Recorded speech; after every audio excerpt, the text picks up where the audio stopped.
건전하고 성실한 납세 환경 조성을 위해 오늘도 열심히 뜁니다. 서울시 38세금 징수과와 함께하는 양심 추적 끝까지 간다. 자, 오늘은 서울시 38세금 징수과의 유지연 조사관 전화 연결돼 있습니다. 조사관님 안녕하세요.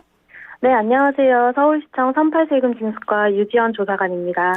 예, 오늘은 이 고액 상습 체납자들에게 가해지는 행정 제재들 가운데 출국 금지 조치에 대해서 저희가 좀 알아보려고 하는데, 이 본격적인 내용으로 저희가 출국 금지에 대해서 자세하게 얘기를 하기 전에요.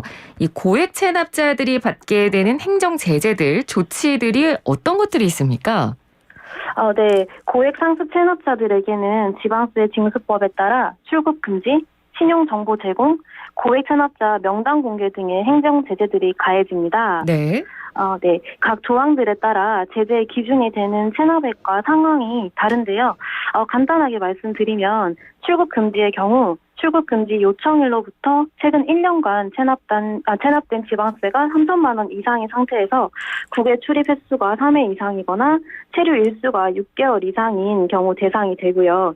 또 신용정보 제공의 경우 지방세 체납일로부터 1년이 지나고 체납액이 500만 원 이상인 자 또는 지방세를 1년에 3회 이상 체납하고 체납액이 500만 원 이상인 자들을 신용정보원에 정보를 제공하게 됩니다. 네. 또한 체납 발생일로부터 1년이 지난 지방세가 1천만 원 이상인 체납자에 대해서는 지방세 심의위원회의 심의를 거쳐 고액 상습 체납자 명단 공개가 이루어지게 됩니다. 네, 그렇군요.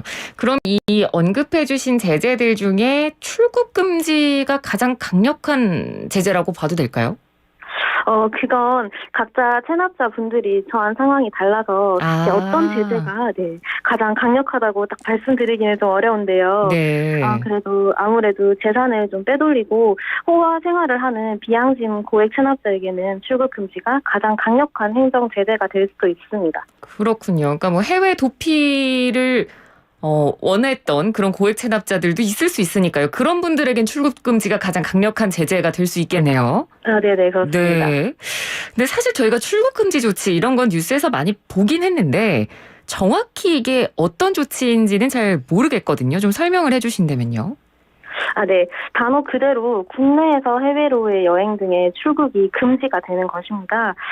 예를 들어서 이제 코로나19 상황이 끝나고 이제 휴가를 즐기러 해외여행을 계획하고 이제 비행기 타러 공항에 갔을 때 이분이 만약 출국 금지가 등록된 체납자인 경우에는 출국장에 들어갈 수가 없습니다. 네. 그러면 당연히 비행기도 못 타고 출국 자체가 안 되는 것이죠. 예. 이제 코로나 이전에 어떤 체납자분이 이제 친구들과 함께 해외로 골프 여행 가시려고 인천공항 갔다가 이제 출국 금지 등록돼서 출국 못 하시고 그 자리에서 체납세금을 납부하신 일도 있었습니다. 그럼 그 자리에서 체납세금 납부하면 바로 출국할 수 있나요? 바로는 아니고요. 저희 쪽에서 다시 법무부로 요청을 해서 이제 좀 기간이 지나면 가능하게 됩니다. 그렇군요. 네네. 자, 그럼 올해 그 고액 체납자들 중에 출국 금지 조치가 취해진 고액 체납자 규모는 어느 정도나 됩니까? 일단 출국 금지의 경우 기존의 출국 금지 조치를 연장하는 대상자와 이번에 신규로 요청한 대상자로 이렇게 나눌 수 있는데요. 네, 먼저 연장의 경우 서울시 548명, 자치구 39명으로 총 587명이고 그 체납액은 총 1,225억 원 정도입니다. 네. 신규 대상의 경우 서울시 641명, 자치구 5명으로 총 646명에 대해 출국 금지 요청을 했고요. 체납액은 약 1,123억 원 정도 됩니다. 네. 따라서 이번 저희 38세금 징수과에서 출국 금지 요청한 대상자는 총 1,233명, 체납액은 총 2,348억 원 정도 됩니다. 네. 이 시간에 항상 이 고액 체납자들 이렇게 명수나 규모를 들을 때마다 늘 놀라게 되는데요. 이 출국 금지를 조치를 취하게 되는 체납 기준이 있는데 그 기준이 올해부터는 조금 바뀐다고 들었거든요. 네. 작년까지는 전국 243개 자치단체별로 각각의 체납액이 3천만 원 이상인 체납자에 대해서만 출국 금지 조치를 해왔습니다. 네.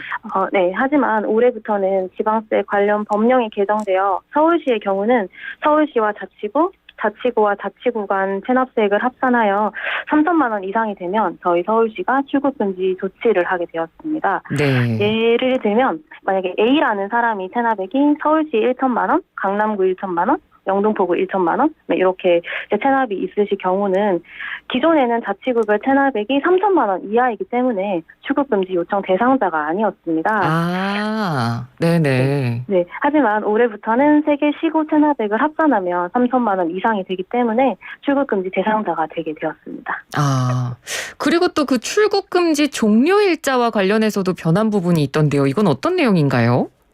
네, 맞습니다.